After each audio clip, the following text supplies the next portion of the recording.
Happy New Year, everyone, and welcome to another episode of SRT Live with me, your host, Sean, with the Sean Richard Mortgage team here at Guaranteed Rate.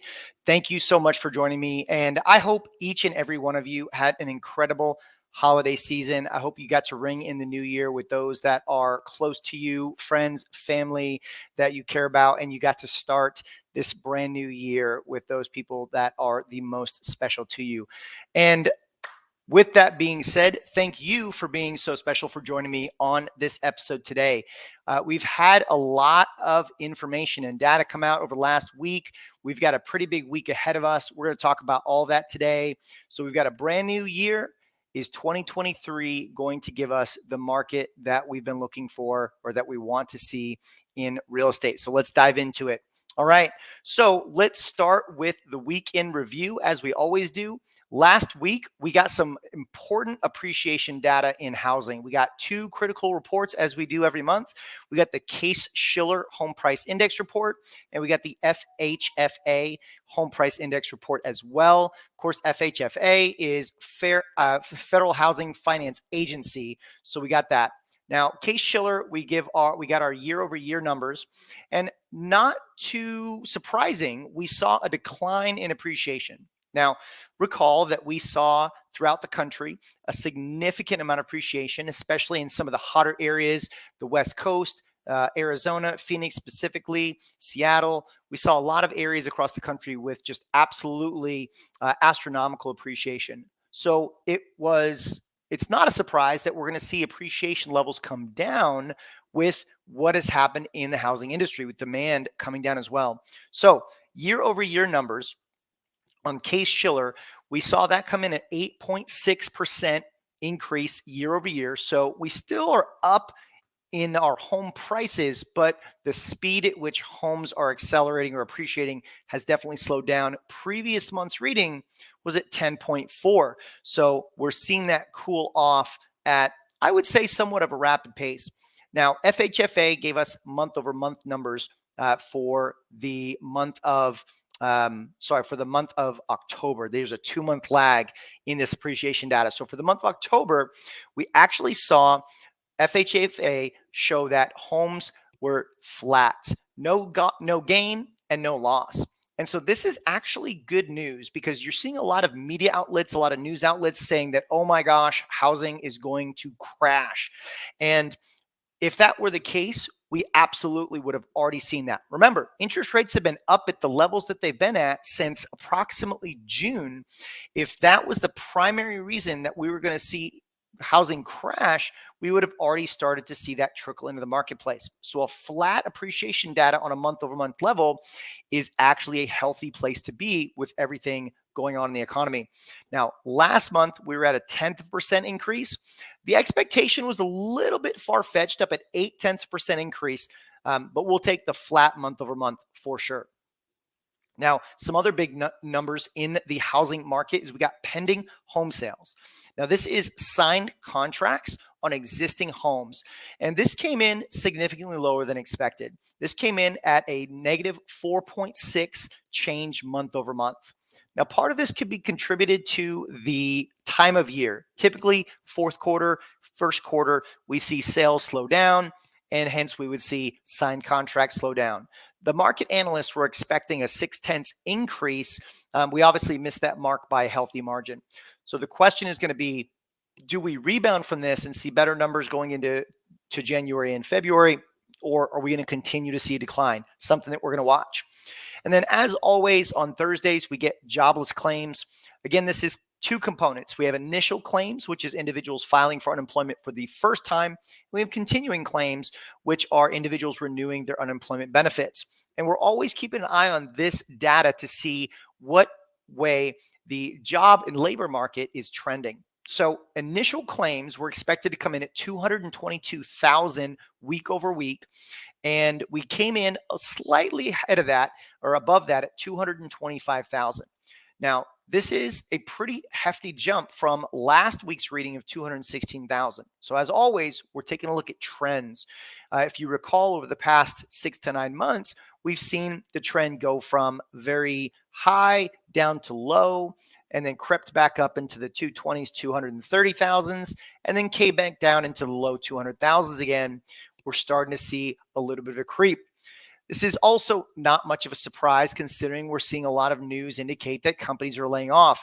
Just over the last couple of weeks, we saw news that Goldman Sachs was planning to lay off quite a number of workers as well, heading into January and the first quarter. So, this is another number that we want to watch going forward to see where we're trending in the labor market.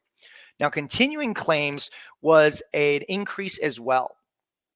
Continuing claims last week came in at 1.669 million.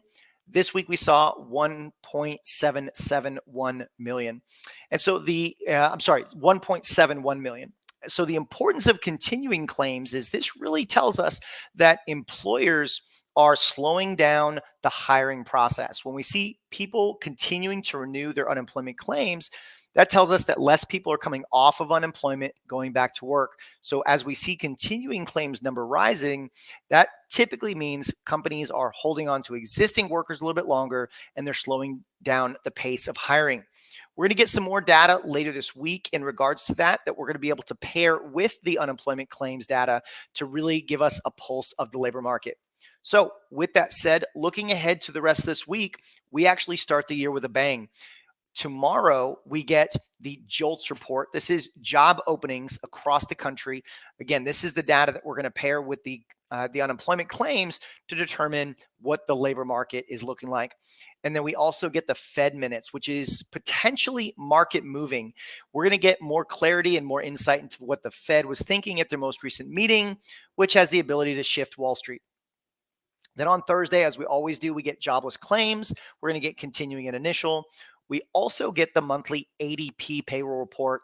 And as you know, this is the precursor to the Friday big Board of Labor and Statistics national jobs report, as well as the unemployment rate. So pretty big week to start the year. It's going to tell us a lot about where we're going to be heading and where we're going to start 2023 and what trend to look forward to as we head further into Q1. Now, let's go ahead and talk a little bit about what I'm focused on and what to watch as we head into the start of 2023. So as I've been kind of screaming from the pulpit, inflation is priority number one.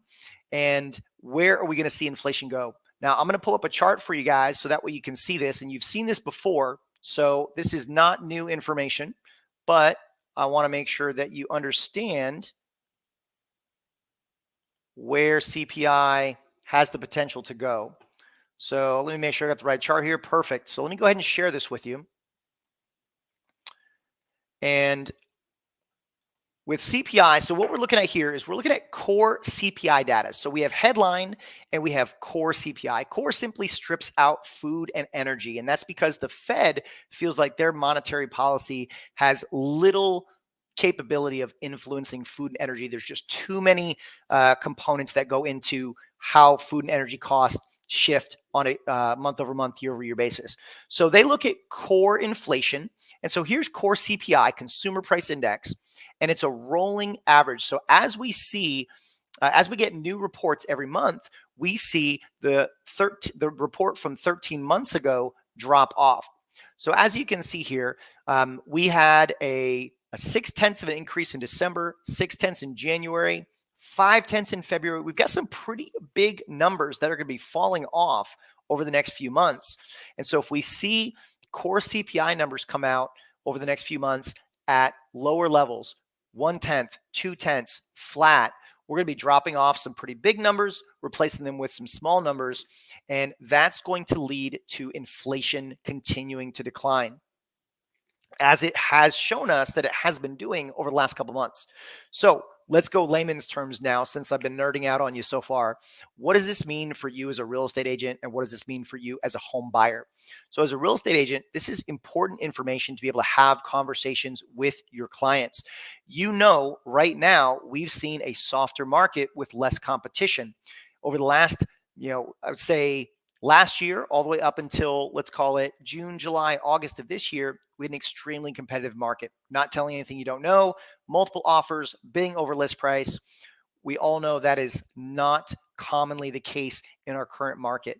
So great time to talk to your buyers about where we expect rates and inflation to go as we head further into 2023. And as rates come down, we're likely to see demand pick up. We could find ourselves in a more competitive situation. What a better way to serve your clients than to help them understand that now is an incredible time to buy to avoid rising prices and rising demand. Now, if you're a home buyer, what I just said applies to you.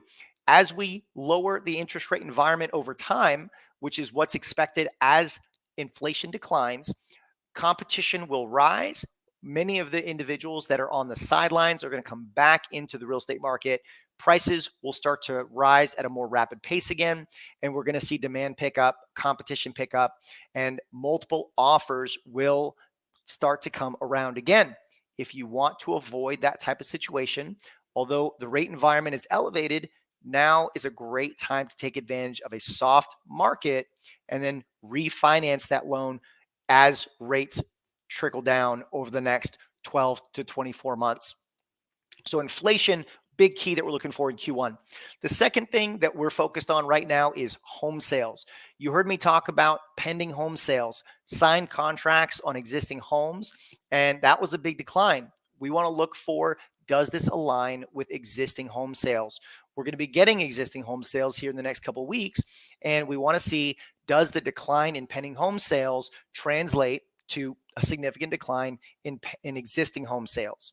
Again, pending home sales, signed contracts on existing home sales, closed transactions on existing homes. So we want to watch existing home sales as we move forward. And this is going to help tell us, when will home sales turn around? Now, based on what I just told you about what I anticipate from inflation and mortgage rates, I expect we're going to see home sales start to turn around later in Q1, end of Q1, beginning of Q2. I think we're going to start to see that turn around as we see inflation and interest rates come down. So ultimately, what does this mean for you as buyers and you as for real estate agents? As buyers, it means that, again, a softer market is what we sit in right now, taking advantage of the ability to get a home at or below list price in some cases, and possibly some seller contributions. There are programs such as temporary buy downs to help reduce your interest rate temporarily for the first year to 2 years, in some cases 3. There's some great opportunities to take advantage of this market. Real estate agents, more conversations with your clients. Take advantage of the opportunity, possibly a little bit slower. You get to do a little bit more research. You get to have better conversations with your clients. As always, if you have any questions about any of this information, or you want to have better conversations with my team, so that way you as a real estate agent can have better conversation with your clients, you can always hit me up, leave comments down below, or you can give me a call or text message right here. Would love to chat with you. Other than that, if you are watching on our Powerhouse YouTube channel, I want to say thank you so much. Make sure you hit that subscribe button so that way you've got up-to-date market information at the tip of your fingers. If you're watching in our Powerhouse Facebook group, I want to say thank you so much for being an amazing part of our tribe.